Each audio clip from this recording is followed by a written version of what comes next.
ADHD Rewired, episode 486.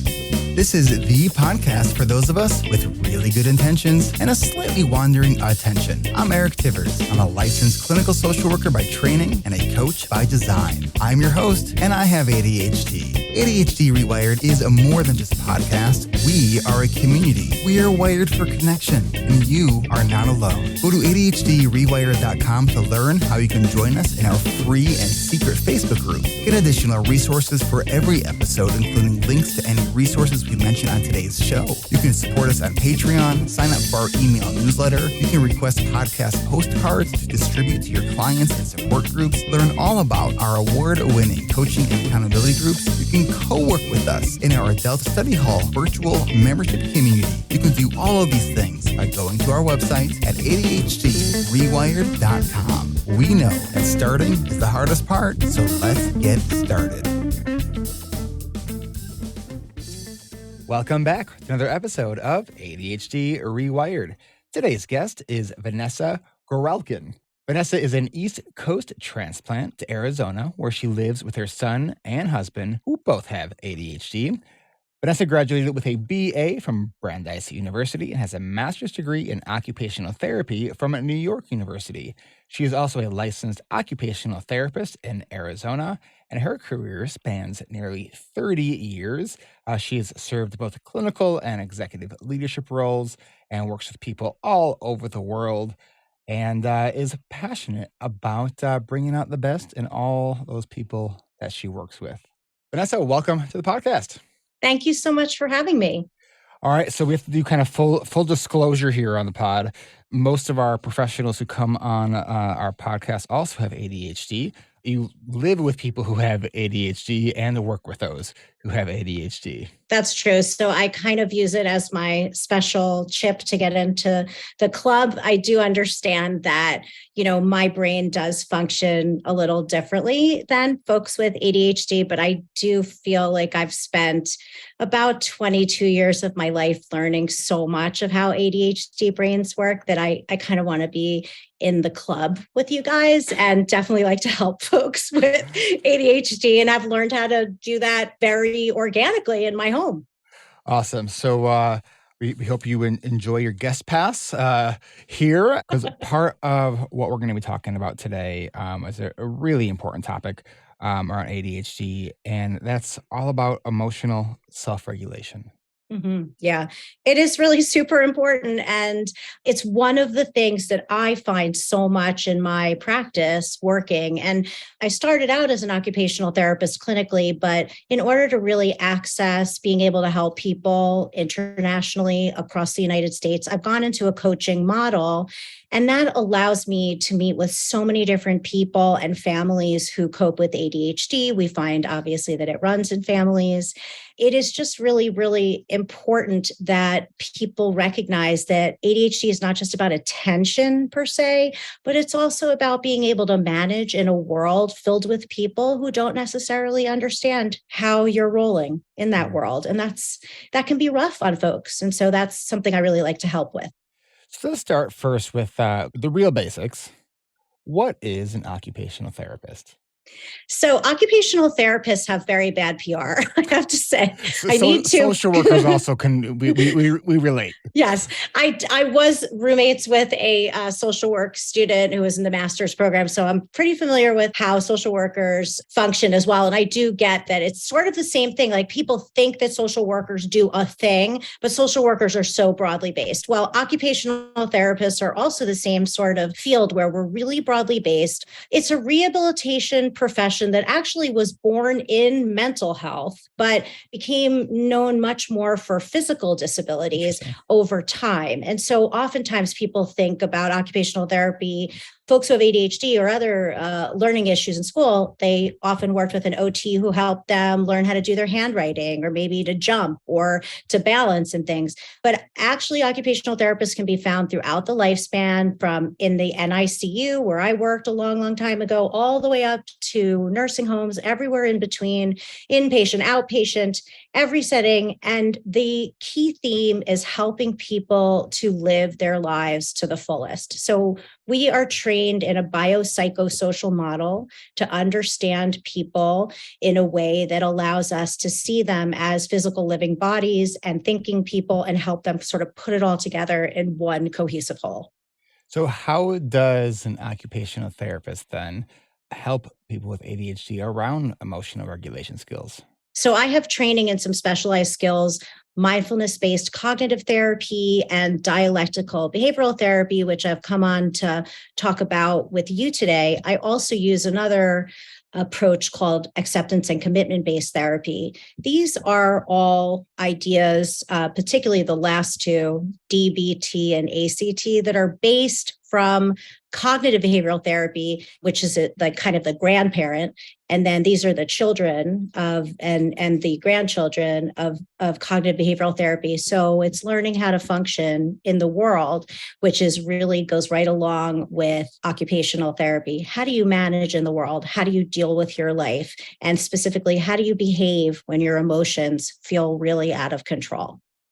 All right, so let's define some things. I don't want to make any assumptions about prior knowledge for our listeners. So you mentioned ACT and DBT. So let's first start with ACT as acceptance and commitment therapy. Can you just explain what that is? Yeah, so acceptance and commitment based therapy is an approach where we look through the lens of radical acceptance for people to manage emotions. So, a good way to see this in anyone's life is to say consider something awful, unfortunately, that happened to you in your life. You can't make that thing not have happened. But what you can do is work on something that's called radical acceptance that helps you to manage your feelings around it and to live past it. Now, that also helps with really serious trauma or just upsetting things that happen to us as life goes on. So, acceptance and commitment based therapy is about being able to use radical acceptance in order to live according to our values and our morals and our goals in our life. So that's that approach, ACT. So, dialectical behavioral therapy is an approach where people are taught skills to manage overwhelming emotions. And the skills come in various areas, like in mindfulness, in emotion regulation and distress management, in interpersonal effectiveness, and so on. So there's lots of different skills. And this is really where OTs, in my opinion, work really, really great, particularly along with, like, I have clients who are in psychotherapy and they talk about their feelings and they process trauma with the therapist. And then they come to me and we talk about, well, what do we do when we drop the plate on the floor and we still have to get dinner together for the family? We can't freak out and like just drive away in our car. We have to pull it back together again. Or if we have an argument with our partner, that kind of thing. So we know that DBT was first a modality that was designed to help individuals with borderline personality disorder. And I think more and more we're seeing this now being used with people with ADHD. Mhm. Have you done any of the work with borderline personality disorder, or has it been primarily in ADHD? No, I definitely have clients actually who come to me who either have borderline personality disorder and know that already, or who identify it during the time that we're working together. I feel really passionately about borderline personality disorder because I think it is such a, the cluster B, that's like talking kind of shop talk, B diagnoses on the personality disorder scale are often really stigmatized in mental health. And so people feel a tremendous amount of shame and humiliation sometimes from that sort of diagnosis. And we work on feeling okay that you have that particular type of functioning and issue. And also about borderline personality disorder, it's the good prognosis diagnosis. It's a hard one to live with, but people get better and often go into remission in their midlives. So if we can get them there, then they can live really effective lives. And so I do love to work with people with borderline personality disorder, often in concert with their psychiatrist and their therapist and other folks that we put together in a community team. So staying sort of on that topic for a moment, the idea around rejection sensitivity. So one of the things that I find a little sort of, I don't want to say troublesome, but like concerning is that, there's a lot of people in the ADHD community who strongly identify with this idea of rejection sensitivity or rejection sensitivity dysphoria, a term created by Dr. Dobson. But if rejection is the thing and the biggest trigger in borderline personality disorder is rejection, how do we know we're not actually talking about borderline versus RSD? Well, that's a question that I think is really hard to address generally, because let me say this.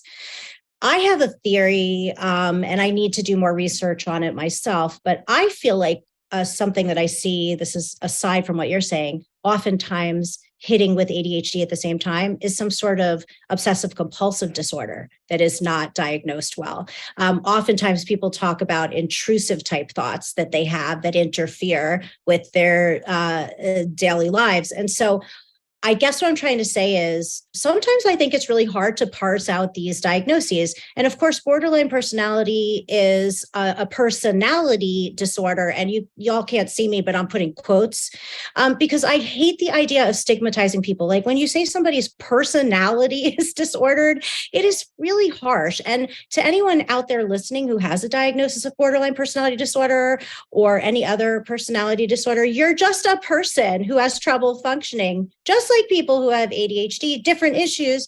And sometimes, as Eric is saying, if issues that cross with ADHD. And so a lot of times I get people coming to my office, on video, and the list of diagnoses that they've already have is like as long as my arm. And I'm like, oh my God, there's got to be a better way for us to figure out what's up with folks. And so I don't know. I don't have the answer, but I do think that the RSD thing and the abandonment thing, which would be more in the borderline zone, they live very close together in terms of how people think, feel, and behave. And how much of both of those may be better actually identified as a life consequence of trauma. Absolutely. I mean, borderline personality disorder is thought to develop in the kind of setting of trauma, although, again, not to build additional stigma. Oftentimes, borderline personality is heritable, it runs in families, but trauma doesn't help.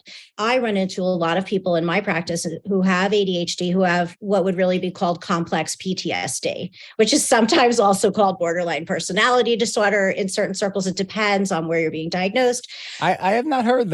I did not heard that these complex PTSD having an interchangeability with BPD. I've not heard that. I have done. I mean, and again, I'm not quoting any specific research. I may really be talking more about people that I have heard or spoken to about their individual diagnoses. So, these questions I think are so important because people sometimes get really hung up on a diagnosis. And what my attitude about a diagnosis is, it helps us understand what tools we can use, but it does not define you as a human being. It just helps us as professionals to be able to get in there and do the right thing. Like I was mentioning OCD, when I notice sort of compulsive, purely obsessional sort of thinking on the part of clients, I give them tools from the OCD playbook that I know. When I notice people having emotional regulation issues, distress tolerance issues, we go to the BPD playbook. So, because you're nodding your head, I'm betting that you as a professional also understand, like we as professionals, we don't want to pigeonhole anybody. We want to help people live. So whatever's going to work, we want to do it. And we want to try to do that with as much evidence as possible and use the best practices. But sometimes you got to combine approaches because people aren't just one thing or another. Yeah, and I think that the more, with a diagnosis is a starting point, right? It's not prescriptive.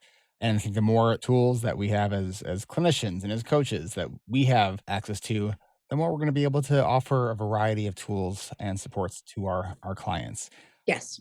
What I want to do is take a quick break, and then when we come back, I want to dive into some of the specifics around DBT and how that can help individuals with who are really struggling around areas of emotional regulation. So we will be right back.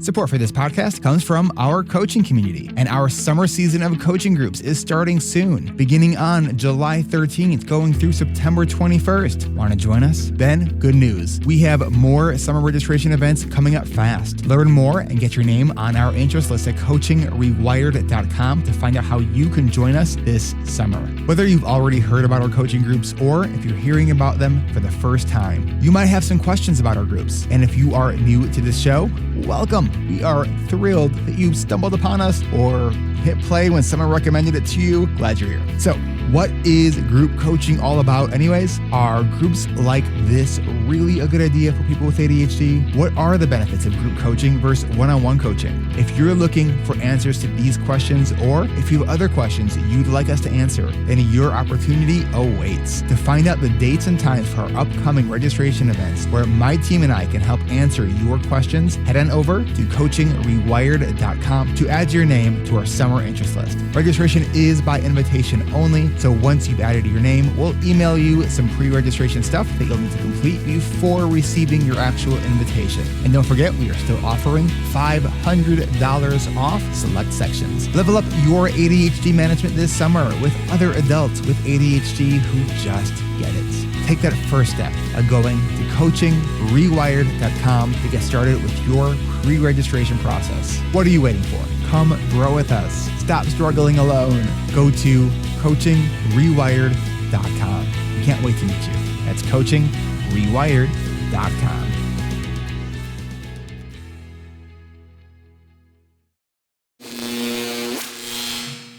All right, we are back. So Vanessa, when you're working with individuals who are coming to you, what would you say is one of the chief complaints that people come to you with? I have angry outbursts and I have difficulty managing my temper. That's a big one. I think RSD is a big one as well. I do see that a lot of people feeling really devastated that their function really gets interfered with as adults or young adults on a day-to-day basis if someone does something that they feel like they're being rejected over or abandoned about. So anger and rejection, I think, are two big things. And often they go together because sometimes if you are rejected, what are you going to do? You'll get angry. That's an option. I think what I get is also a lot of the behaviors that we would call like the positive behavior, like the behavior you see, like, because I'm an occupational therapist. So people say like, I'm breaking things or I am having trouble doing something that helps me with my anger. So all I do is yell. So it's like things that come out of people that they're upset by or frustrated by. So that's what I see oftentimes when we're talking about emotion regulation in particular, how to deal with those things. So let's start with anger. So if DBT is all about helping clients learn skills to manage that, what are some examples of the skills that you help clients work with, and how do you really help your clients do that? Well, there's some really practical skills, but we always begin with kind of a neurological nervous system lesson, which is that we have a rest and digest nervous system, which is like sort of when you're calm, your parasympathetic nervous system. And then you have a sympathetic nervous system, and that's the one that is fight or flight or freeze or fawn, people please, that sort of thing. So we do a little education first so people can understand oftentimes their behaviors are happening before they even thought of doing anything. And so learning to manage and recognize when you're getting hot inside, when you are feeling emotionally, dysregulated. So learning to recognize what it feels like in your body. So for anyone like in the audience who feels like they get angry and they're just snap, they're angry and they're yelling or they're losing their temper or they throw their phone across the room or anything like that, or they rip up their the work that they were doing, that happens when people are frustrated. I would say start to observe, what does your body feel like when those events happen? And if you can't tell because they happen so fast, try to just pay attention to your body now and again throughout the day. Like, what does my body feel like? Because mindfulness is a big part of DBT and it's a great skill. And mindfulness is simply defined as paying attention on purpose without judgment. And so if you're just listening to what's happening to you throughout the day, that can really begin to help you to recognize what's happening. And then we can start to work on ways to manage when you know you're getting dysregulated. All right. So then for people who say, all right, I'm working on this mindfulness, I might be becoming a little bit more aware of what's going on internally, but I hit a certain point and my brain just gets hijacked. And then Right. it's like, and I feel like I can't stop myself from whatever reaction I'm having. Like, what are Mhm. the skills that you help people Yeah. learn? Well, I have to say, it sounds like you've heard that before. Because and again, I'm betting the audience is going, yeah, that sounds really so familiar oftentimes for me. So when you start to learn like what that feels like in your body, there's various different skills. A set of skills that I like are the TIPP skills: temperature, intense exercise, progressive muscle relaxation, and paced breathing. So I have on my Instagram, I have like a little clip of me doing an ice bath with my face. And so you just take a bowl of water, you put some ice in it. Be careful if you have a cardiac issue. And you just sort of put your face in the cold water and you stick it there for like 5 to 7 seconds. And then you come out and you see if in those moments that has reset that sort of sense of nervous system, fight or flight. I don't like the idea of hacks, but that's a vagus nerve hack. It is talking to your vagus nerve, which is a nerve that goes all the way from the top of our head into our gut. And it's just saying, okay, you did something happened. You don't need to actually scream at that person, send that nasty email, or so on or so forth. So intense exercise is a different one where you like could jump up and down. Again, both of these things don't necessarily work if you're in the grocery store and someone cuts you in the line, for example. So what can you do then? Then you could do paced breathing. Paced breathing really works to slow our heart rate down. Do you want me to talk about how to actually do paced Yeah, breathing? it'd be great. Okay. Well, there's various different types of paced breathing. A favorite one of mine is when you do a version of breathe in for 4, hold for 7, exhale for 8.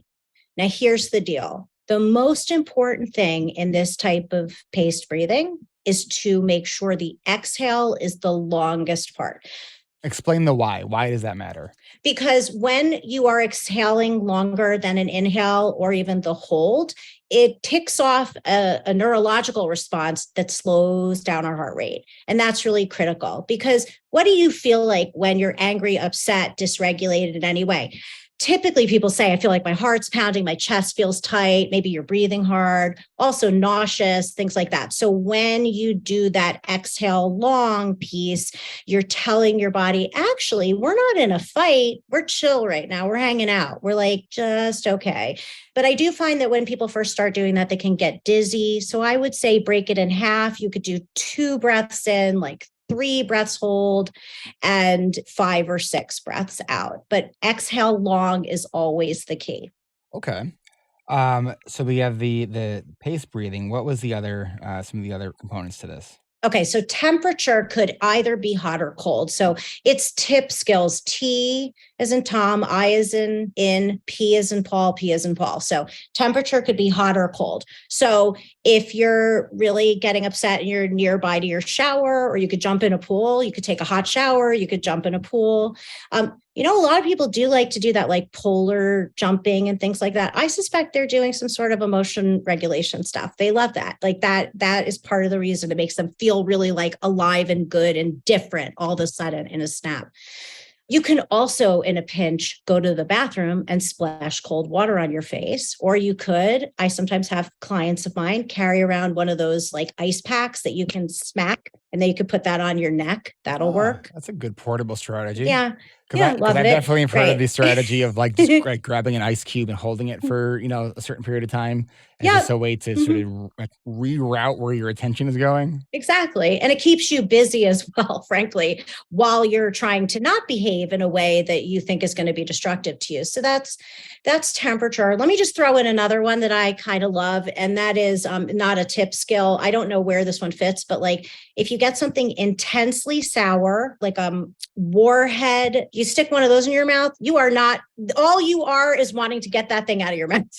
They're really sour. That's something you could put in a backpack. Like if you, for example, get really upset if maybe you go to school and an instructor asks you a question and you get the question wrong, and then you're like, you want to die and also rip up the paper you're working on or whatever, you can stick one of those in your mouth and then quietly spit it back out. You don't have to leave or do anything like an ice pack or whatever.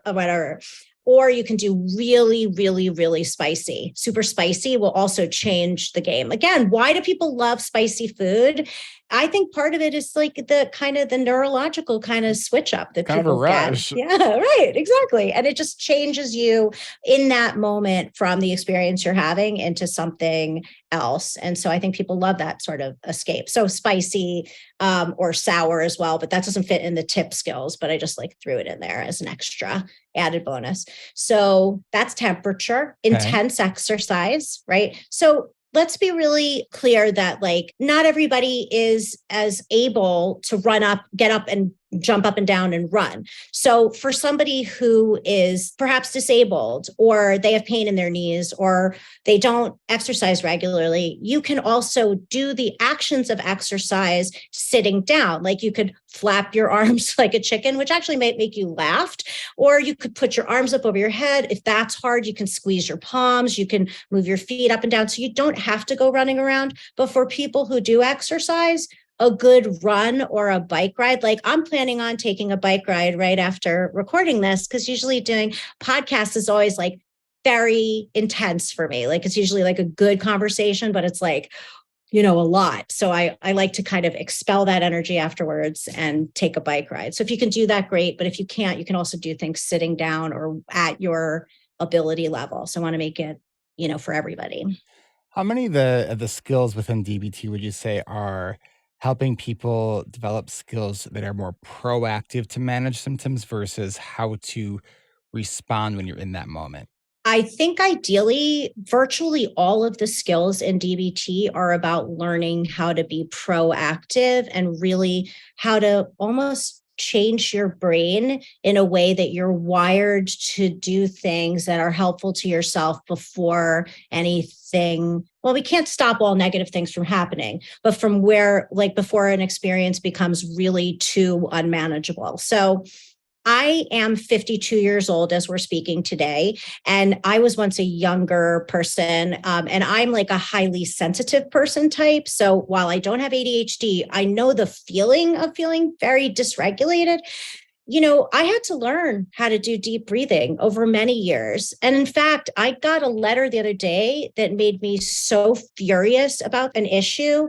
And I was telling my husband, because we were talking about it after I got it, and I was like, kind of, I had a moment or two, and then I was like, I am not going to do this. This is unhealthy for me. But that is after years of practicing. When I was like 20 years old, I would have just been yelling for an hour straight. And so it's years of practice, I think, over time to really almost interrupt a thing before it ever happens. And nobody's perfect. I'm not saying I never lose my temper or get upset, but I do notice that because anything I teach my clients, I use in my own life, because it's not just for ADHD. It's not just for BPD. It's not just for OCD, whatever. It's for living. These are skills for living. So anything I use, I would use as a skill. So hope that helps. Great. That's great. All right, let's do this. Let's take one more quick break here. When we come back, I want to talk to you a little bit about the work around creating and setting boundaries does and how the sort of the intersection of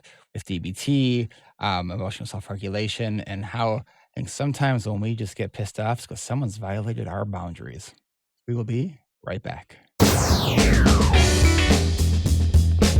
Hey there. Yes, you. The one with 27 tabs open on one browser and 42 on another, and a half-eaten sandwich and a forgotten cup of coffee. We've got the perfect solution for you on this here podcast. Introducing You Remember It All 3000 and something. Isn't it amazing how we can remember the exact lyrics of a song from 1998, but can't remember why we walked into the kitchen? Oh, it's probably to get your coffee that you've now warmed up 9 times, but have yet to still take a sip. Worry no more, folks. You Remember It All 3000 and something has your back and front and your keys and your glasses on your phone. Well, you get the idea. Using state-of-the-art Bumblebee technology, this mini drone follows you around and sends you nudges when you start to wander off task. Lost your keys? Just ask. Forgotten an appointment? Remember It All 3000 and something has got it covered. Turn your quirks into perks with the Remember It All 3000 and something. Remember It All 3000 and something is not a real product, but what is real is the support, connections, and community found right here at ADHD Rewired. For more fake ads, listen next week. For more support, go to ADHDrewired.com and sign up for our email newsletter. Find out about our upcoming coaching and accountability groups, co-work with us in Adult Study Hall, and see the show notes to this and all past episodes. And hey, if you have an idea for a product or service that you think would be awesome if it were real, pitch it to us using the contact form at ADHDrewired.com, or if you're connected with us on social, you can share it with us there. And if we like your idea and you give us permission to use it, we'll do it and give you credit for it. Here at ADHD Rewired, we believe in the power of community and we believe in having fun.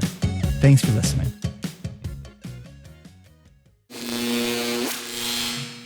And we are back.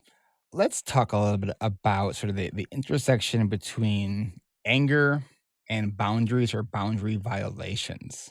Do you see this in your practice that and maybe initially some of the why people are getting angry, that they don't even realize it, but their boundaries are being violated? I think that is a really excellent observation. And one of the things that I tend to observe with folks who have ADHD is that their boundaries were constantly violated when they were small because they couldn't act in the ways that felt comfortable, that were neurologically appropriate because people were like, stop being annoying, sit still, don't bounce your leg, don't twirl your hair, don't move your fingers around like that, don't make that face, a lot of that. I mean, talk about boundaries. That is like the ultimate violation to a very young little mind that is told constantly, you're wrong, you're bad, you don't fit, you're not right.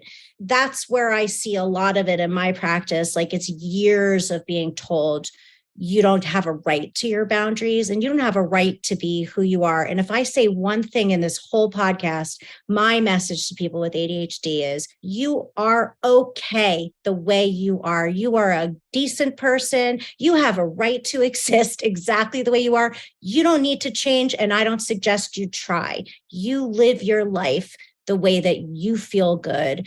And then things are going to come into place for you. Don't change because other people can't accept you the way that you are. Find new people.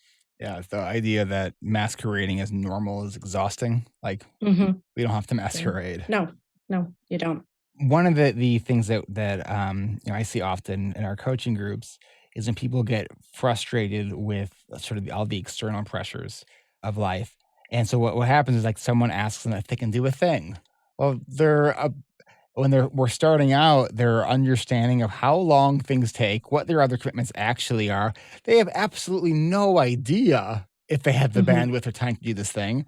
But because of those people-pleasing tendencies are, alive and well, they're like, yeah, I can do that thing, right? And then they're like so mad because they have to cancel plans with friends so they can meet these commitments. And so we kind of work through the more you become aware of how long things take and what your commitments are and sort of default to no before you check your calendar before you even say a maybe.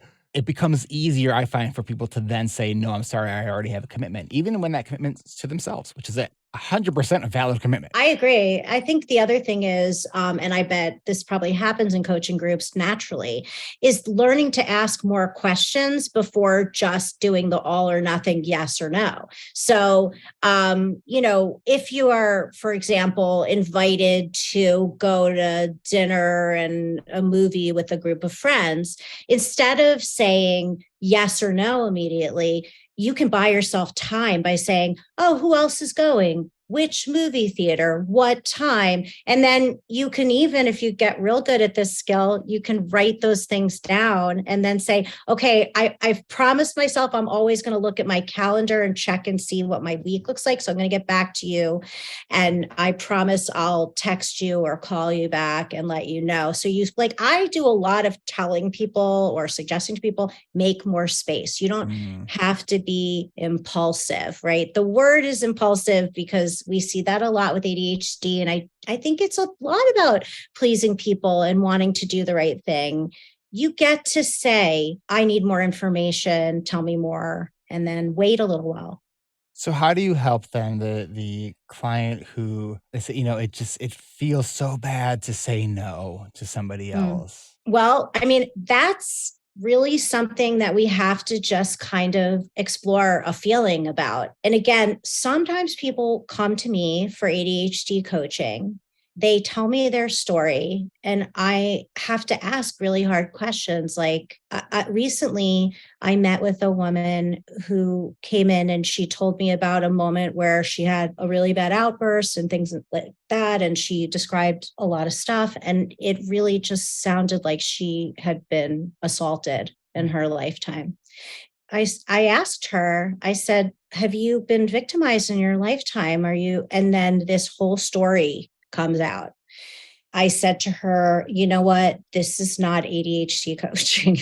I said, I feel for you. I want you to be well. You need a trauma therapist. So we referred her to a trauma therapist as I come back. I'm here for you, but you're not describing ADHD. So Yeah. sometimes people think it's ADHD that's the problem. Anyway, but I don't know if that's the thing necessarily. But if somebody's really having difficulty being able to say no, I do have to wonder what happened Yeah. in their life that made it so hard to ever say no, and why the boundaries are so difficult. And if it continues to be really difficult for us to set those boundaries, and it's not as clear as just somebody rolling out with like a really horrendous story that they haven't dealt with, sometimes it's good to go and talk to a therapist and check out what's happening deep down inside. And that's not really for ADHD coaching group. That's not for me, like, teaching Right. how to schedule or teach skills. Like, that's really like talk to a therapist and in a safe space where you can really talk about trauma and things that were rough. Absolutely. And I do think trauma groups can also be very impactful because it's like when Absolutely. we shine the light on it, it's the shame around all of those things. It's healing. Hmm. What is the OT approach for activation? So, kind of looking at the other end of the spectrum of almost like under regulated, if you want to call it that, or under aroused. Yes. Yeah. What do you do with that? A client comes to you. I got these things I got to do. I just can't activate. Like I feel stuck. I feel sluggish. Like I'm fine once I get going, but getting going is so hard. Yeah. So this is a great one for OTs. And I'm sure it's called other things in other professions, but in occupational therapy school, we did long analyses about grading activities like grading, not putting an A or an F on it, but taking activities down to their little teeny tiny component parts, right? So for a person who can just pop up out of bed in the morning and like they're all good, and that's fine, that's great. But I know a lot of people with ADHD, including my son, who would be like, that's good for you, not so much for me.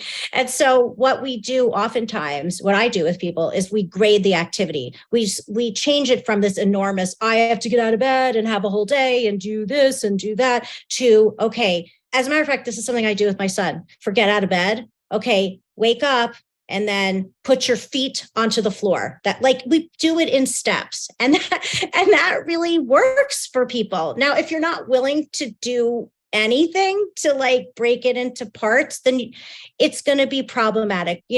Okay, so you're having trouble getting out of bed first thing in the morning. Don't get out of bed. All you need to do is put your feet on the floor. That's your first job. And then oftentimes that does the activation, just the teeniest little part. And for any listeners who are maybe thinking that, like, that just sounds so like petty and small, I do that on a regular basis.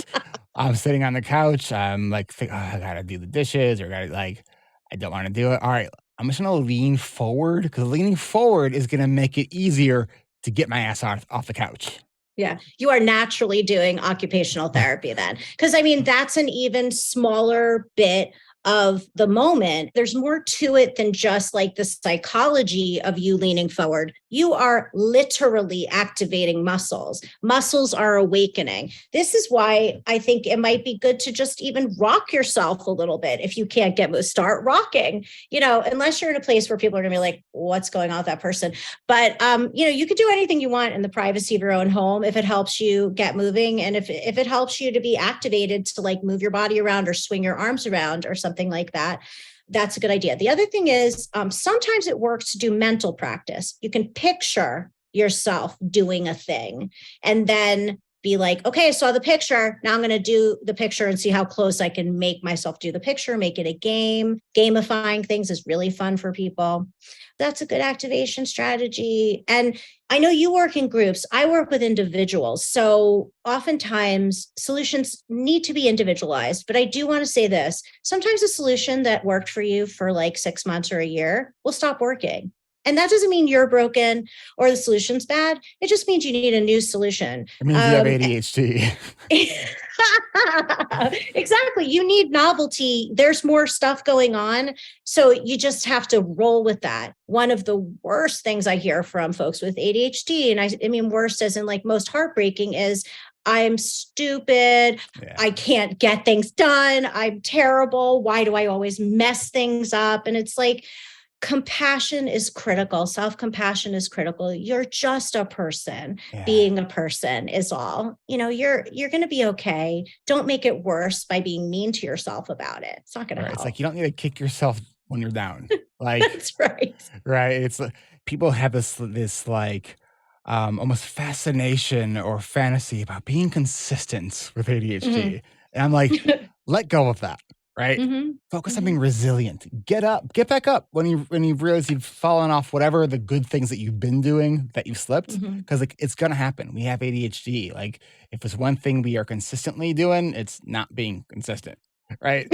But what we don't need to do is stay stuck. When we can recognize that we're stuck, and that's where that self-compassion piece is so important. And I've talked to people who I'm talking to them about self-compassion. They're like, that's great, but my to-do list is a mile long. And I'm like, right. We need to start with self-compassion. I totally agree with you. I think also, I know that some people don't connect with the notion of ADHD being like a quote unquote superpower, but like in my experience with people who have ADHD, I have genuinely seen people be able to make connections about things that I've never thought of, be able to be creative in ways that I never considered. We don't necessarily as a society value these things about people with ADHD, but they are valuable. And that is why ADHD people exist evolution-wise. Like y'all are important to the world and you are the thinkers and the dreamers. You don't have to change that. But people who are thinkers and dreamers sometimes need to get to class on time. And people who are like rigid and always on time, like me, sometimes need to just like ease up and be late or whatever and have a creative day. Like we all need to sort of understand that you're in a lane that you've been put in neurologically, but you're allowed to like step out of that lane too. And while you're appreciating yourself. Let me ask you about one other sort of area here. So before I was doing primarily my work with ADHD, I specialized in autism. And so much of the world of autism is around sort of sensory integration and sensory processing differences.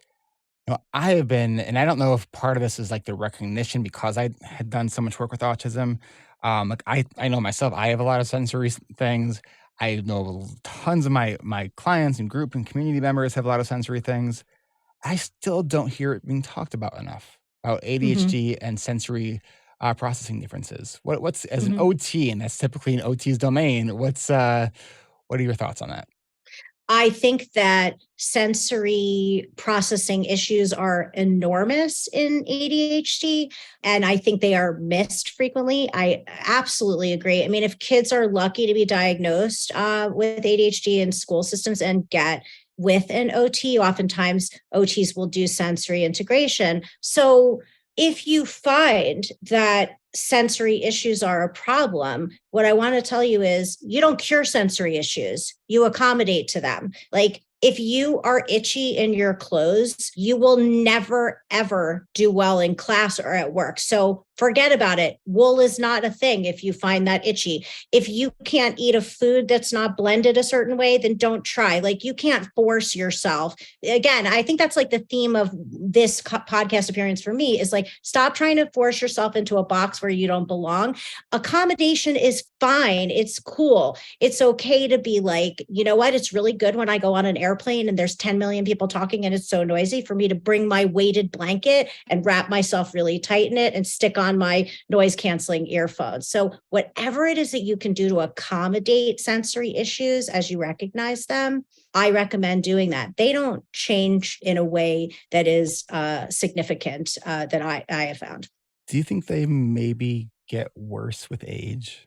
Oh, gosh, I don't really know. You know, like, I think it's on a case by case basis a little bit, but I will say, like, things like auditory processing, where it is being able to focus on someone talking and then having other kind of input and everything. I do think that actually gets worse for people because they have more noise in their head as they get older.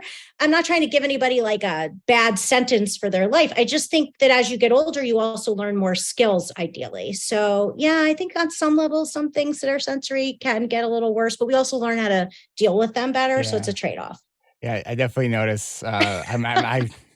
People who have been listening to the show for a while know that I have a lot of auditory like processing issues, and so it's great for an audio engineering standpoint. But for like 99% of other life situations, it's really distracting and annoying. Like to be able to go out to dinner, and if I'm at a table in the middle of the restaurants, it's hell. Like it is hell. It is so because I'm hearing everybody's conversation, which then turns into my brain as womp womp womp. Like I can't. Like it's like, oh my God, get me out of here. Like it is. It's super hard.